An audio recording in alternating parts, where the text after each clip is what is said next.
ദൈവനാമം മഹത്വപ്പെടുമാറാകട്ടെ. പുറത്തു യുദ്ധം, അകത്തു ഭയം. എവിടെ കിട്ടും സമാധാനം? പണമുണ്ട്, പദവിയുണ്ട്, പ്രശസ്തിയുണ്ട്, ഉറക്കമില്ല, സമാധാനമില്ല, ശാന്തിയില്ല എന്ന ബൈബിൾ പറയുന്നത്. സമാധാനം യേശു കർത്താവിൻ്റെ അടുക്കലുണ്ട്. യേശുവിൻ്റെ പാദപീഠത്തിൽ ഇരിക്കുവാണെങ്കിൽ തീർച്ചയായും സമാധാനം നമ്മുടെ ജീവിതത്തിലുണ്ട്. യോഹന്നാൻ എഴുതിയ സുവിശേഷം വായിക്കുമ്പോൾ നമുക്കറിയാം, കർത്താവ് നമ്മോട് പറയുന്നു, സമാധാനം ഞാൻ നിങ്ങൾക്ക് തന്നേച്ചു പോകുന്നു, എൻ്റെ സമാധാനം ഞാൻ നിങ്ങൾക്ക് തരുന്നു, ലോകം തരുന്നത് പോലെയല്ല ഞാൻ നിങ്ങൾക്ക് തരുന്നത്. നിങ്ങളുടെ ഹൃദയം കലങ്ങരുത്, ഭ്രമിക്കരുത്. ലോകത്തിൽ നിങ്ങൾക്ക് കഷ്ടമുണ്ട്, എങ്കിലും ധൈര്യപ്പെടുവിൻ, ഞാൻ ലോകത്തെ ജയിച്ചിരിക്കുന്നു.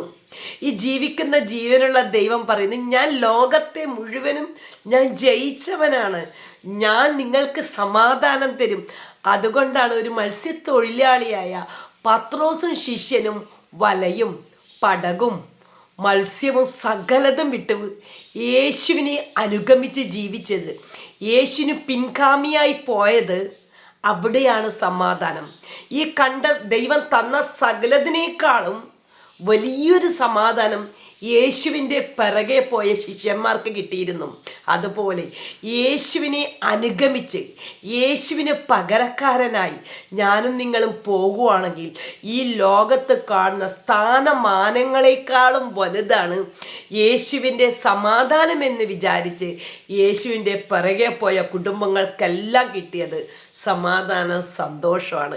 ഈ വചനത്തിലൂടെ ദൈവം നിങ്ങളെ സഹായിക്കട്ടെ. നിങ്ങളുടെ ജീവിതത്തിൽ സമാധാനം, സന്തോഷവും സമൃദ്ധിയായി കർത്താവ് നൽകട്ടെ. ആമേൻ.